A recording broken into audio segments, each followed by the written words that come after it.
early in my years, I didn't think mentorship was a thing. It up to my 25, 27. But at some point, I started asking questions. Yeah. I had questions that there is no past question. There is no. It's best to actually ask. Yeah, So how do you pick a mentor though? Is it your parent or your boss at work or a friend of you that's older than you? I don't know.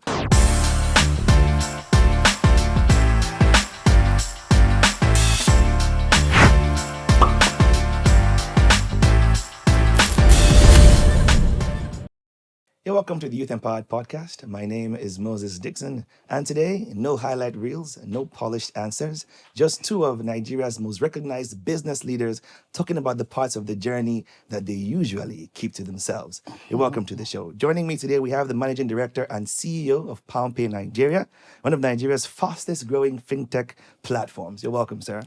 Thank you very much. Glad to have you in the studio. You're We also have welcome. the country manager for inDrive Nigeria, leading operations in one of the most competitive mobility markets on the continent.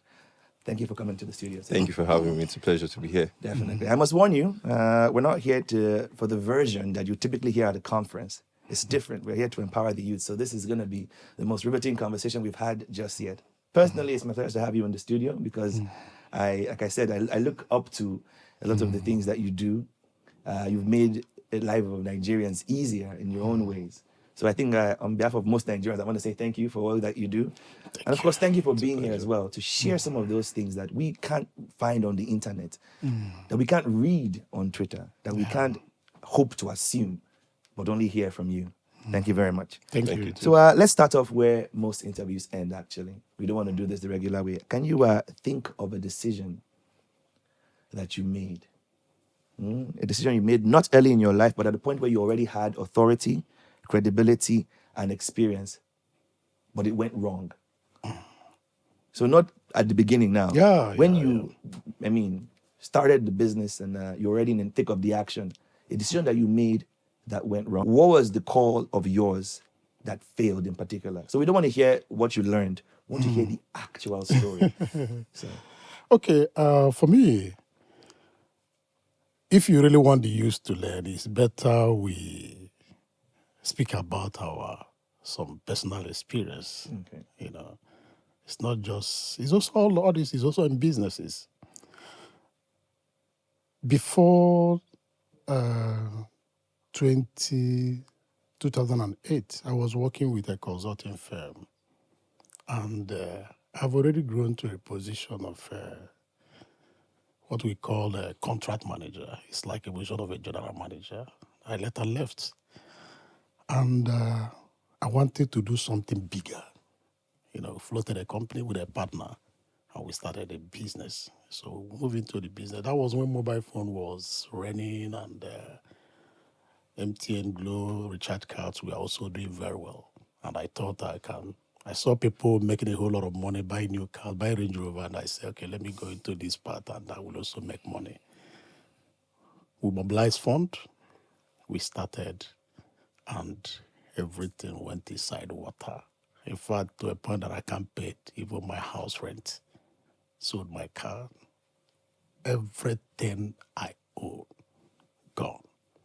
It was a very terrible decision we took. If you want to go into a business, and you go into a business with the wrong partner, you're bound to fail. You know, someone who doesn't believe in your vision.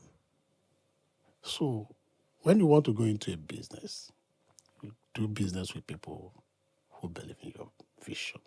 So that singular decision nearly destroyed my life. Not destroy my marriage, destroy my life, destroy everything. I owe bank debts, so many things. It was a complete mess. For over 2-3 years, I was in that dilemma.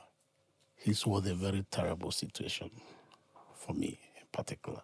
Before I left Anambra State, I came to Lagos to start again. So that is one part. Maybe as we go on, I'll still say Okay. more. Let's Thank you. isolate the fact that you got to choose your business partners very carefully because it can affect the trajectory of your business and your life. It is very important. Okay. If you get a wrong partner, a partner that collide with your employees to steal money from the business. That's wild. Let's put that on our clipboard for today. Yikes. Choose your partners wisely. Very important. Very How about you, important. sir? Very important. I mean, 2008, what was I doing? That's evident that this would be coming from someone who's been in business for a while. And I mean, I'm a young leader. And my experience in terms of decision, it was not an outright decision, but a realization afterwards of my role as a leader in decision making. So it's identifying that I need to coach and rely on my team to be able to do certain things. But that is the lesson you learned. We're trying to zero in on the decision that you might That have is made. that's why I said it was in realization that I didn't make the decision. Okay. It was a decision I didn't Well, you make. didn't make. Yes, as against making a decision. So, yeah, let me take it from there. And it was trying to make everyone happy, trying to make everyone feel good, and not realizing that even on the journey to doing things that are like we are doing, challenging things, I really needed to challenge my team. It wasn't my job to make them feel good. It was my job to ensure that we did the hard things to change other situations. And unfortunately, I might not be able to go into key details, right? I wish you could. Right. I wish I could for the essence of what we're doing. Okay, let's make it hypothetical. How's that? I guess we Works? could- if it works for you. Yeah, it does. So, resource A is available to tackle challenge A. Okay. And the key factor or the critical factor for challenge A lies on person A. Resource A, person A, challenge A. Okay. Two things, so we can see that either 30%, 30%, 30% of the success of these things are split spread. between Yeah. these things. And person A isn't stepping up. And as we know in business, time is the only factor that you would never get back. Resource A might still stay available. Person A might still stay available. Challenge A might still remain the same. But the time factor is always moving. Okay. And not making the decision to call out, for example, just because, hey, I don't want to offend, I just want everyone to feel good and the likes, then realized at the end of the day, no one from my principals, for example, I mean, I work in a company where I have principals on a regional level, would not hear, oh, it's person A who wasn't stepping up. It is my job to ensure that I'm able to share the vision as to why we're doing this. Yeah. But unfortunately, not being able to step up to share that vision clearly as to the business costs, the standing cost, the stakeholder cost, really did do a bad number on me. So I then came up to clean the mess at the end of the day, but at the higher cost. So it was a decision that I did not make that led to a failure that I have to clean up eventually, And let's say in a nutshell, that was not standing on business. if you put it that way. Okay. Because we want to put it on our clipboard now. So choose your business partner wisely and stand on business. Stand on business. You're welcome to the show. Let's empower the youth. So let's really dive into some more targeted questions here. We have a PalmPay, like you said, Yeah. one of the, if not one of the most prominent fintech businesses in the country right now. Now it operates at a scale where every decision has downstream consequences for users, for your team, for the market's perception Exactly. of fintech in Nigeria. So tell me about one decision that you made at that level that didn't land. What was the call? What happened and what did it cost you?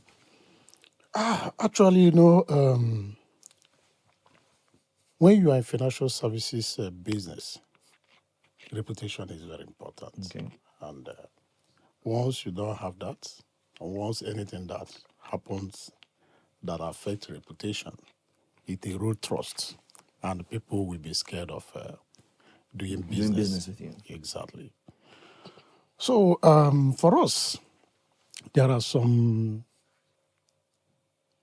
parts in some of our decision making that at some point, for instance, in 2021, our business is almost gone. We're almost winding up. What happened is we were afraid of investing in some part of the business. For instance, like the agency banking, putting money on our what do we call it? What we call a transaction monitoring tool, and because we are looking at the cost. So when you are looking at the cost of transaction monitoring, so we run into the millions of dollars, KYC tools. We are trying to use the ones that are cheaper. So that particular decision not just affect us, cause problem between us and the regulatory bodies, it also wanted to erode trust which people have on our business. So if you are doing a financial services business, the major thing that keeps you afloat is trust. Is when people see you, the perception is right, you continue to sell. But if you are not able to do that, it becomes a problem. So the decision of using the cheap materials to keep the business in order to see if you can make more revenue actually affected. It costs more long term. It costs more. It was a big problem that we have to quickly.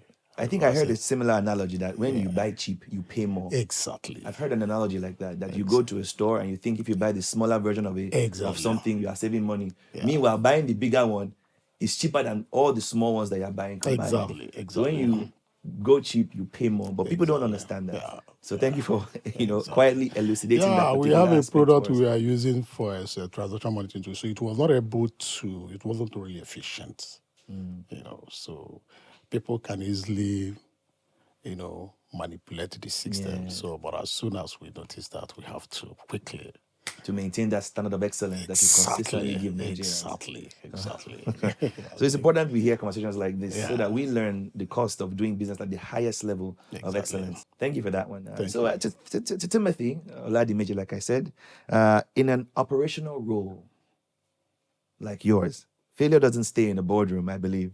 It shows up on the ground in real time. So tell me about the moment where you led, or where something you led created a real problem, not a near miss now, an actual failure that you had to manage in front of your team, with some kind of specifics now. Okay, all right, that's fair, because I can easily speak about that because we've overcome the situation, and it's on the topic of safety for our users. Okay, and it wasn't just about being answerable to the team; it was being answerable to the people we serve. So sometime last year, we had a look at what is working, what isn't working, because that's a key thing that we do every time. Continuous improvement is in our culture. And we identified that safety perception, which is a key tenet for what we offer. I mean, why do people use ride-hailing to keep them safe? Because it's a safer alternative. Yeah, we were failing on that regard. And first thing was owning up to it so much that the marketing team came up with an idea that, you know what, let's have a campaign where we own up. But I mean, it was kind of expensive, and I mean, expensive not in the cost, but because you're not sure of how people are going to receive it. It was a risk of a certain sense. Yeah. So identifying that, being answerable to our principals, for example, for a start, and also the team, was the first thing. And asking the question, how did we get here? It wasn't, and that's the thing about our business. It's not a switch of, you made a wrong call. It's a build-up of things. Maybe the perception scale is 100%, and today it's eroding, -1%, -2%, and on and on. You find yourself in a situation you'd rather not be. And what's next? Admitting within yourselves and stepping up, like, I take responsibility for this. So the first thing is being accountable and not shifting the responsibility of fixing elsewhere, spearheading and making it like, if this doesn't get better, I don't get better, the team doesn't get better, the business doesn't get better. It becomes priority. Yeah. So first is accepting either the win or the loss in this case as something that you're responsible for. And then you own up to it and own up to it, and then I think step up. There's a consistent thread here of whatever you do at the early stages will eventually trickle down eventually. If you compromise at small instances, you're going to have a bigger problem. Yeah, but I just want to quickly get like one-liners out of you. Okay. And this might be a bit difficult because it requires some level of introspection. But just for those who are listening right now, we've understood the problem and the solution. But this is not what you would tell a panel, or this is what you were telling me now as someone who's trying to learn. Why did you get it wrong? As in a very simple framing, why did you think you got it wrong at the time? Why I get it wrong? At the time, before, I mean, I know how you got over it and what you Okay. did, but what was that? Should I say lapse in judgment? What was the mindset you were in? The mindset is that I wanted more revenue. Every businessman wants to make more money. Simple. Okay. So in the issue of wanting to get more revenue, you have to reduce costs. You have to look for something that is more expensive so that you get more money. The shareholders want to get more dividends. But at least now you learned a lesson about making revenue and how not to do it. Exactly. And in your instance, sir, I mean, to be the prioritization, I won't want to say misplaced priorities because it's always a problem when you have a lot of fronts and you have, trade-offs. So what do I prioritize because of limited resource? It was the prioritization and not identifying how big we had become. But become so big. and you didn't even know it. I mean, you didn't prepare for that big growth because of how strong your product is, and we became so big that I didn't know. Oh, this is the time to now start having stakeholder management and move instead of focusing only on growth things and the likes. It's time to move stakeholder management, which includes users, to a priority level. Okay. So yeah, the prioritization of some things that are now important at our scale. Yeah, I think for what you just said in my head is self-awareness or business awareness. It kind of helps in that instance. So Yeah. we can start from choosing your partners, standing on business, not compromising at any level so that you can always give the best, and also understanding yourself and your business and where it's at. So moving on to the next half of the show where we just talk about what people have sent to us. We have real-time problems now that people have actually faced that we want to talk about on the show. But if you're just joining us, you're watching the Youth Empowered podcast brought to you by the Nigerian Bottling Company. If this conversation is hitting different, follow us on YouTube, Spotify, or Apple Podcasts. And please share this episode to those who you think need to hear it. Don't colobi it because you are gaining a lot of things. Don't use it to gain an unfair advantage. Be fair and share it to those who you absolutely think need to hear this. So before this episode was recorded, we actually asked our audience to share a failure that they've been carrying. We were not expecting what came in, if I'm being honest with you. We've got someone here who we describe as the overconfident founder. This is Timmy_builds on IG. The person said, and I quote, "I made 800,000 naira in my first 3 months of selling skincare. I thought I had cracked it. I quit my job, hired 2 people, and spent 1.2 million on inventory. And sales dropped completely in the next quarter. I couldn't pay my staff. I had to call my mom for rent money. I have never told anyone the full story." I think you've heard something like this before. Yes. So what can you say to this kind of situation? Most times before you go into a business, you have to do a proper research. That is something we have learned over the time. You don't just go into something because you feel that this person is doing it and is making money. There may be something the person is doing at the back you don't know. You have to do a proper research. You have to, get a proper feedback from the users. Let me give you, for instance, when I work with Transition, Techno, Infinite and ITEL, I work with Techno particularly before I now work in the group. So then, before we produce any phone, there is something we normally do. So most of the techno phones we see in the market is always coming from the people. It's what the people wants to use. We also do the same thing in PalmPay. Any product you see PalmPay wants to launch is as a result of long-term research. They must have gone to the market, asked people, what is your problem? What if we give you this? What do you think that will happen to you? Will it solve your problem? If we give you this interest, if you remove this, if we add this, what do you think that will happen to you? You gather all these things. When you gather all those data, you analyze it before you now start, going into the products. So most people, they will see their friend is selling. They will go and say, yeah, he bought some product and he sold, it made money. He didn't know that maybe it was at that point some people wanted to buy. Now he went to buy the ones people didn't need. So that is where the problem is coming from. And secondly, if you want to start a business, not because you just make money, you start bringing in people, you start renting this or that, you have to decide a percentage of your revenue that you can use for salary, that you can use for this and this. And you must always keep aside some fund in your reserve in case if there is a problem, you fall back to your reserve. Because definitely in business, there will always be a problem.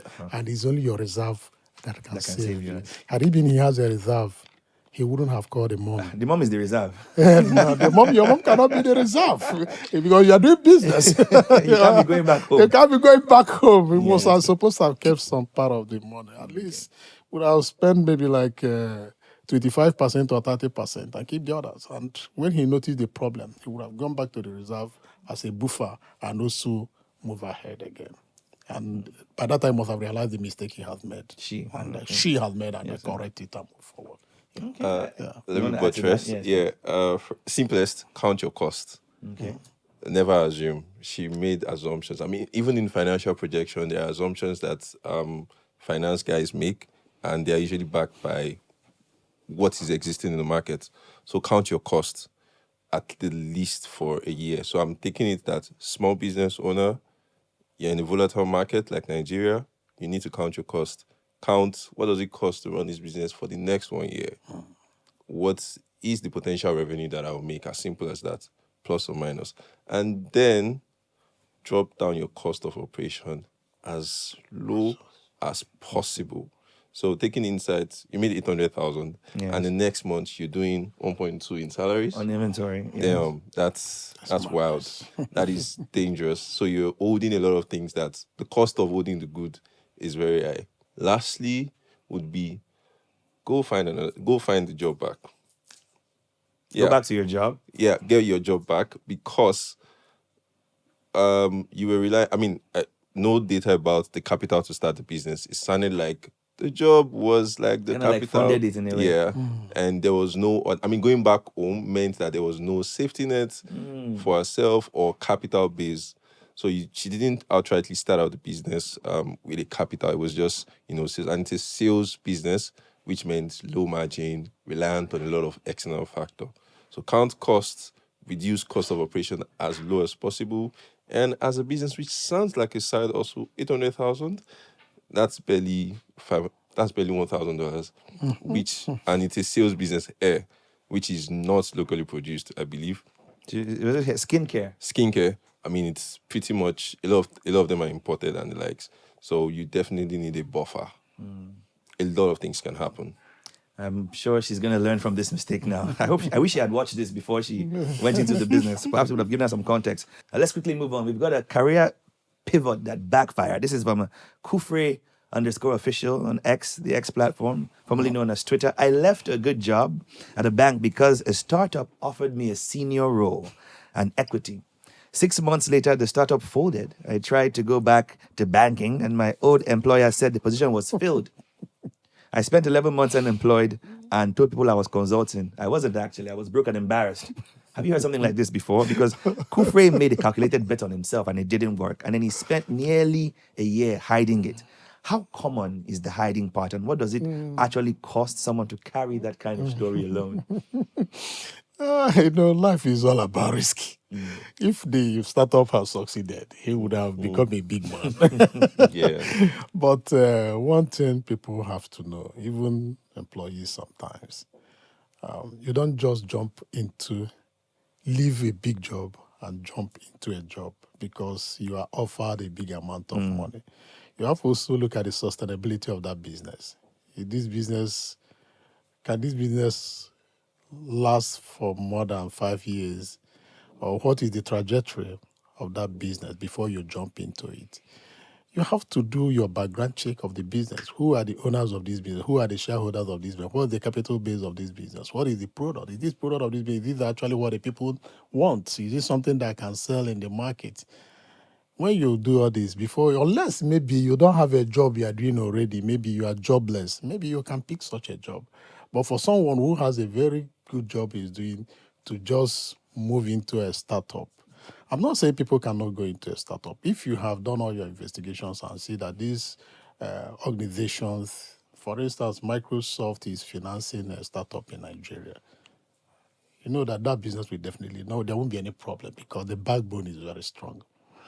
But for someone who just got a loan from bank, a loan of 100 million naira, started a business, startup, and calls you to come in, and you people just juicy salary. juicy salary, you just jump all the 100 million naira, finish it. The guy is already owing back with a whole lot of interest. What will happen to you? You go. So you have to get this understanding. You know what happened to us is that we have a very strong shareholder. So even in 2021, when we had an issue, our shareholders came back and give us more support. By 2023, we are up there. So that is shareholders are very important. Or the shareholders in the business you are running. Exactly. The shareholder in the business you are running. They are your backbones. Who are the shareholders? Who are the major shareholders in this business? You know. So the important one does their findings before just pitching their tent. Exactly. 100%. Maybe if somebody say you are earning 500 and somebody say I pay you 1.5 million naira. They didn't even want to know what is happening again. Whether this business would even last up to another 6 months. It's collected it, put all your resources and no. You don't do that. Okay. Because of time, I'm just going to give you the next question so that we don't spend too long on this particular question. This one By is... the way, Kufre should embrace his failure. He shouldn't hide. It's part of the story. For the next step, he should really just make it part of his story. Because people are looking for people who will take a bet on themselves. Yeah. So Kufre, don't hide. 11 months, tell your story. Why you made that switch. And stop lying that you're consulting. I mean, yeah, yes. You know, but I understand that. That's like repurposing your situation to suit the destination that you want to arrive at. This is a loss. You clocked it. Oh my God. Did you just clock it? You should pin what you just said. I forgot what I just said. But the loss that touched others, this is another one. The final conversation we have from an Instagram DM, chiamaka.create, says, my older brother gave me 5 million naira, not dollars, naira to start a fashion business. He told his colleagues about it. He was proud. The business failed after 8 months. I paid back 200,000 and I'm still owing him the rest 2 years later. Every family gathering is painful. We don't want to talk about it, but I know he thinks about it. That failure isn't just mine. Now, Chiamaka's failure didn't just belong to her. It touched her family, her brother's reputation, their relationship. And I feel like at your level, failure never stays contained. It affects your team, your investors, sometimes your family. You carry the weight. How do you repair the failure that breaks, or what failure breaks between people? Failure is a very terrible thing. You know, when I told you the challenge I had in 2009, 10, one, all the people who are depending on me, even their school fees you cannot pay. Can't take care of your wife, can't take care of your children, can't take care of anything, your house rent, medicals. Failure is actually is challenging, you know, having failure. But I can tell you that failure can also help you to become whom you want to be tomorrow. Without failure, I don't think there will be success. For me, particularly. Because one of those mistakes that I've made in the past is actually what has helped me today to be where I am today. And also, it has also helped me to also navigate around issues. You know, there are some people that comes to my life, I'll look at them, with them, and I'll just keep quiet. You know, there are some people that I say, oh, these ones you can deal with. So failures is not bad. And there are some decisions that I can't take. If I look at this decision, I say, oh, we can't go into this, because if we go into this, it's going to be a problem. So for Chiamaka, failure will always be there. People will always fail. After failing, what next? Are you going to continue to be there? No. You have to pick up the pieces of yourself, put it together, and find another way out, just like me. In 2010, I came to Lagos. When I came to Lagos, I started a new job. You know, I joined Techno, and from there, you know, that is where we are today. History. The rest is history. So that is just it. Don't just because you failed, because it's affecting your family, it's affecting everybody around you. You just lie down there, you just sleep. Oh, I failed. What will I? No. You have picked the pieces of. You have to be courageous. You know, as a young lady, take it up again. Take it up again and fail forward. Move forward. Gotta look for a job. Gotta look for something, and keep doing it. One day to blow up. Yeah, definitely gonna change. You want to quickly add something to it before I move to the final act? I mean, I think what is missing is vulnerability. We don't want to accept that it happened. That's why we don't want to talk about it. I mean, if we talk about it, we would know the lessons that we learned on the journey and be able to add it in subsequent journeys. I mean, it's been 2 years. She's paid 200,000, and every family meeting, it's still. I mean, when you talk about it, it's done, right? Either the person says, "Okay, all right, now that we've talked about it, what's next?" Or it's okay, I'll give you another opportunity. At least you're able to own up. There's some element of honesty. There's some admittance that happens when you face failure heads on and you become stronger. It definitely won't keep you down again. No one can prepare for failure, by the way. Of No course. matter how hard you think you can prepare, it will definitely hit you in ways, but your ability to be able to pick it up and face it head on makes you stronger than the situation that brought you there. So face it, be vulnerable, talk about it. In the next family meeting, add it to the agenda. This money that I owe, brother, let's talk about it. They might even help you, to be honest. Yeah, it's- I feel like a problem that's shared, like you said, is half solved when you put it like that. So there's no point lavishing in secret, right? Okay, I just want to know though, real quick, what is the difference between someone who has recovered from failure and someone who hasn't? And don't just tell me resilience. I feel like there's a secret sauce to it. I want to know because it's difficult when you want to translate it to real life. You can say, "Oh, be resilient," but on Tuesday morning, can you wear resilience like a cap? I'll try and take it from a personal experience. I think, thanks to God, luckily I've not failed back-shattering failure as such. But this year, I opened myself up to see situations for what they are. Call disappointment. And I was comparing my situation to some of my friends who were able to open up like, yo, I faced this, I faced that. And I then realized these guys faced this family loss, money loss, and the likes. And they still showed up like nothing happened. Okay. And it gave me strength to be like, nah, this is small to what they compare. You need to step up. You need to show up.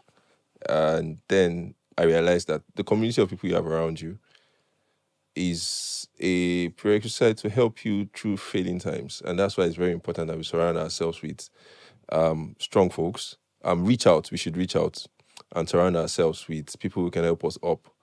We're not designed to live life alone. I'm sure that doing your story... And that was the first point he made here today. Yeah. Partnership. Yeah. Doing your story, I'm sure that the folks you had around you did... I mean, there are certain people that you probably decided to change Oh, definitely. and then helped you on your next journey. Immediately. Yeah. So Your that's... support system. Yeah, support system. It's very important. That's a point where you definitely need your support system, your team.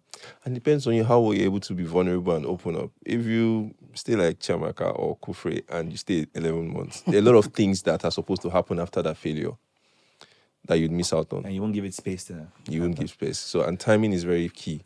Speaking of timing, we're going to skip through the next half of the show just to wrap it up. Because if you give me time, I will keep drawing from this well. So you gotta handle the production constraints of all of this. So let me just quickly give you some rapid fire questions that you can answer quickly. I've got a list here of mistakes that young people make. I know they're all part of the cooks that spoil the broth, but which one would you say is the most dastardly cook in this equation? Scaling before the foundation is ready. That's the mistakes young people make now. Scaling before the foundation is ready. Confusing early traction with a proven model. Overconfidence that closes them off to the feedback they need most. Or avoiding the uncomfortable decision that only gets harder with time. Which of these would you say is the single most dangerous mistake? You see, overconfidence, it can cause problem. Overconfidence.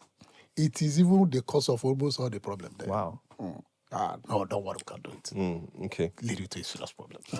Root cause. I agree that it's a root cause. You agree with his position on the matter? I'd say, I mean, from an operational and numbers angle, scaling, especially if you're thinking about it, because scaling before your foundation is delusional, it's stupid. But overconfidence is a root cause. It's the root cause. That's It's what a it root cause. Can't do of something a- I'm not Like you supposed narrowed to it do. down to one Yes, culprit. it's of confidence. Yeah. Overconfidence. Yeah. And how do you combat that real quick? Yeah. How do you get the right kick to, Oga, calm down. This is not how they do things here. Just tell me, how do I escape overconfidence? Let's say I'm overconfident now. What am I going to do about it? You have to calm down. You have to be humble. You have to be more detailed. You have to learn. You have to look at what other people who have succeeded are doing. So how did you Okay. overcome overconfidence? For me, what I did is I have to be humble first. I have to forget about the past. I have to let the past go and face the reality. This is reality now. I'm sorry, sir. I get that before not be property. If I tell you what I did when I That's came what I to want to hear. Lagos, Because how do you open that you'll be door of surprised. humbleness and enter it? You know that there was a time I was going to Wharf to work. They pay me 1,500 naira. We used to carry fish in container and load in a trailer. They pay me 1,500 every. I don't collect that money. I collect it only on Saturdays. I collect it in bulk and I'll give to my wife because I have 2 kids then to buy diapers and buy milk. I don't have a house. I live in my in-laws' house then. I say you must be humble. My first job in transaction was 25,000 naira a month. I pick it up. I was a promoter, a sales boy, a point-tech outlet in Ikeja, in Computer Village. I was there. People come to buy food and we help them, sell the phone to them. It's a reality that you must fix. Keep friends away. If there is a friend that will come and tell you, you are doing this type of job, this job is below you, such a friend cannot be your friend. At the point, I cut off all the friends. I don't have any friend. My friend is only my wife and my children. I focus on what I came to Lagos to do. And life continued. From there, I become what they call visiting promoter. From there, they made me a supervisor in Abuja. From there, things going. One day, I got a mail that I've been promoted to the management team of Transion. Yeah. And that's what changed the whole story. And it all started from that decision to be humble and do what it's necessary. Of course, you must be humble, you must calm down. So the problem of Chiamaka and Kofu is that they don't want to be humble. They don't want to affect the reality that is befalling them. You must accept the reality. But you don't fail. You have to start afresh. It's not like when you fail an exam, you have to rewrite the exam. There's nothing you can do. There's nothing you can do. Nothing you can do. You can't fail jam. You write jam, you score 121. You want to go and do medicine. It's not possible. You have to rewrite. Then if you pass, then you go in. You must accept that responsibility. You must remove shame from your face. Because maybe, as at the time I was coming to transfer, I was already 30 plus. Do you understand? The people I was working with, people who are like 22, 23. I was like their papa. So ordinarily, how will you come and somebody who was a manager is coming to do a promoter job? I won't do it. Why would I accept this small salary? I will not do it. They play. They play. Hunger go tell you the reality. When they hammer you, you go understand. I understand. So, you see, is this what I'm telling you? Is of course. So my colleagues in Transion can talk more about this. Okay. You want to say anything? Any anecdote? It's story trumps a whole lot. Okay. But I think I would say what might be missing for folks like Kufe is being answerable or having people to let them know what should be done. You have a lot of wisdom on your side to know that, okay, all right, there is no gain in not being humble. Yeah. But what about folks who don't have access to this wisdom? Maybe Kufe is like 20-something, maybe in his early 20s. And I think being answerable is a way to actually address overconfidence. Having people you're answerable to guide you. That's one thing. Early in my years, I didn't think mentorship was a thing. Up to my 25, 27. But at some point, I started asking questions. Yeah. I had questions that there is no past question. It's best to actually ask. Yeah, So how do you pick a mentor though? Is it your parent or your boss at work or a friend of you that's older than you? I don't know. Oh, so for me, I realized that I've been speaking very much like my boss in the past 1 year. And we've been keeping it's an unofficial mentorship. And I just had to be answerable. It scolds me in a minute. I don't take it like, but I tried. It definitely knows more than me. It's guiding me. It's telling me this because it knows that if I do it this way, it's going to be better. And that's unofficial realizing that, I'm being mentored for the past 3-4 years. And later I realized that there were a lot of other parts in my life. Personal life, being a newly married person, being someone who is new in management. I need wisdom. You're a newly married person, is that what you're saying? Not entirely new, 3 It's like marriage is the secret sauce to success. Because do I need to? I'm just asking for a friend. Do I need to marry so that I can activate? I recommend it. The Bible said that too. You know, that's what God said. That's what the Bible said. Because Yeah. For us, I'm like hearing too many Christians. similar. I know what to I do. recommend it. Please, but that's not the lesson you should take from this. I'm not saying you should go and look for wife or husband. If you listen to what they both said very clearly, it's humbling yourself, bringing yourself down so you can see farther ahead. Yeah. Yeah. Okay, I will take that. Yeah. We'll add it to our clipboard. I'll go over the clipboard again in case you're just Just joining to us. add to what he said, like, you know, he's talked about unofficial mentor. Yeah, He's unofficial mentorship. but there are people who knows Okay. more than you. You go close to Yeah. them and learn. Yeah. Yeah, that's what I did, especially when I was still in Techno.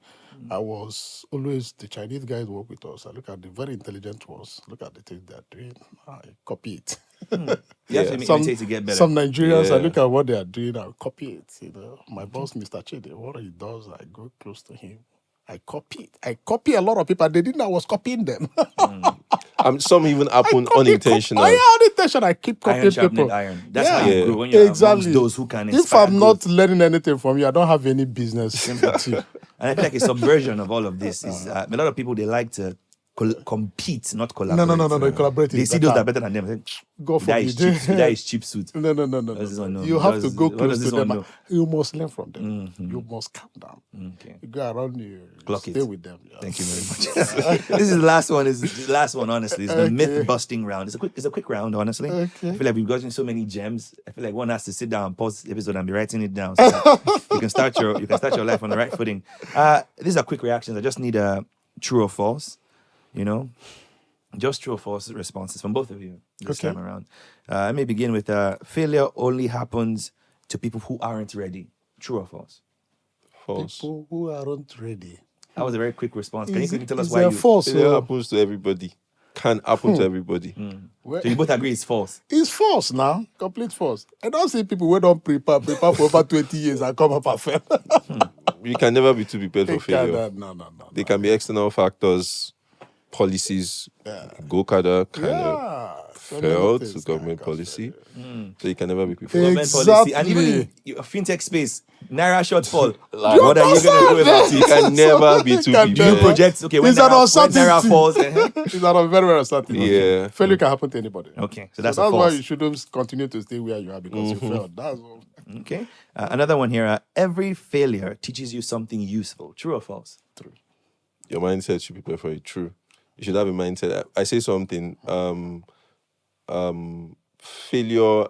Steps to success. That's what failure is. And there was a time that my mantra was, "No losses, only lessons." So even if I made a loss, I'm like, I'm going to milk the lesson from this loss. I'm going to either monetize it, use it as a way to get back. I'm not just going to take it as a loss. It has to pay me in the future. Okay, no losses, only lessons. I'll take that as words on marble. Once you've made it, the failures get smaller. Is that true or false? Let me be very honest with you. The only thing people see is success. But I tell you, in one success, there's already like 20, 30 failures. But the good thing is that one success will cover up the failures. So it's not true. And once you're afraid to fail, forget it, you can never succeed. You can never make it. Not at all. You are a failure. Once you're afraid to fail, you can never succeed. God mark it. Yeah, maybe we just learn to manage it better. Exactly. You don't be just afraid to like, fail. Keep come on, this moving. thing happen again. When you fail, check why you failed. Then you try again. Those areas you tight it.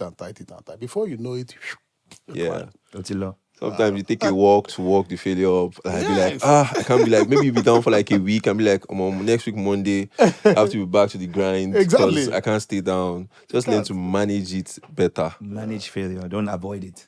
Manage it. you can't avoid it. Thank you very much for that one. So finally, last one, true or false? Are you People, sure it's the last one? forgive me, it is. People respect you more if you're open about your failures. Is that true? True or false? Yeah, it's true. Yeah, your investors do. What? Your investors will. If you're accountable, because being being open about your accountable is failure being is being accountable. The People why, will trust you more. embracing it. And Doesn't it kind of discourage? No, they don't. Depends on the It's environment. not like a blight on your. Unless they depend on the environment, and besides, when you start hiding it and they notice it before you say it, if you say, "Oh, this has happened, this is where we made a mistake, this is where we made a mistake, this is where we made a mistake," no problem. Okay, we'll try again. But some environments can be unforgiving. Yeah. That's what discourages people owning up to failure.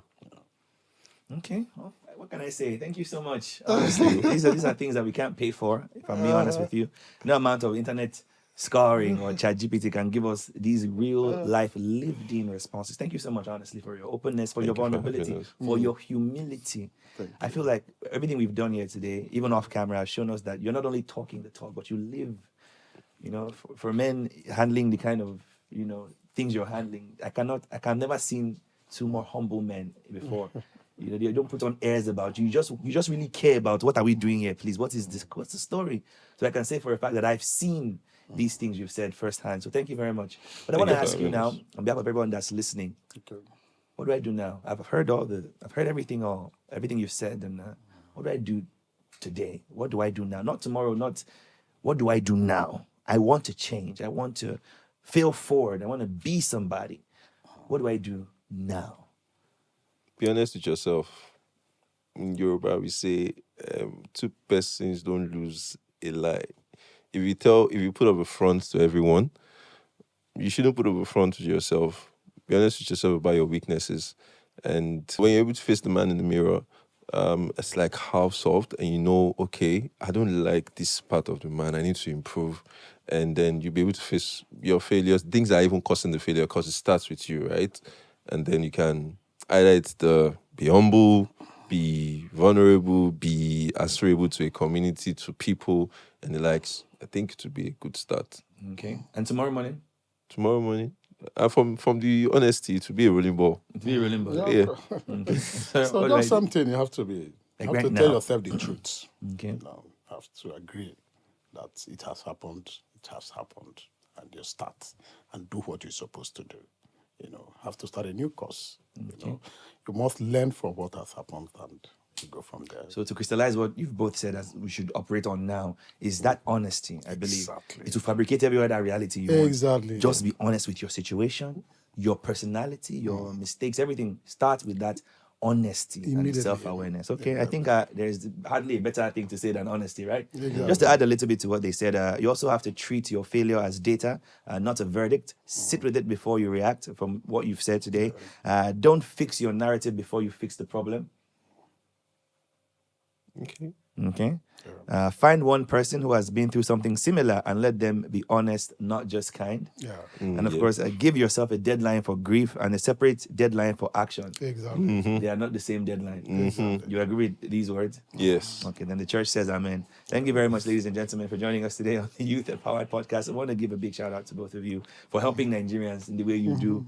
This is a side note. They didn't ask me to say this one. I'm saying this one myself. As a Nigerian who is personally a beneficiary of your initiative and your continued commitment to success and excellence. Thank you so much for not disgracing me when I go to pay for my food, when I pay for my rides.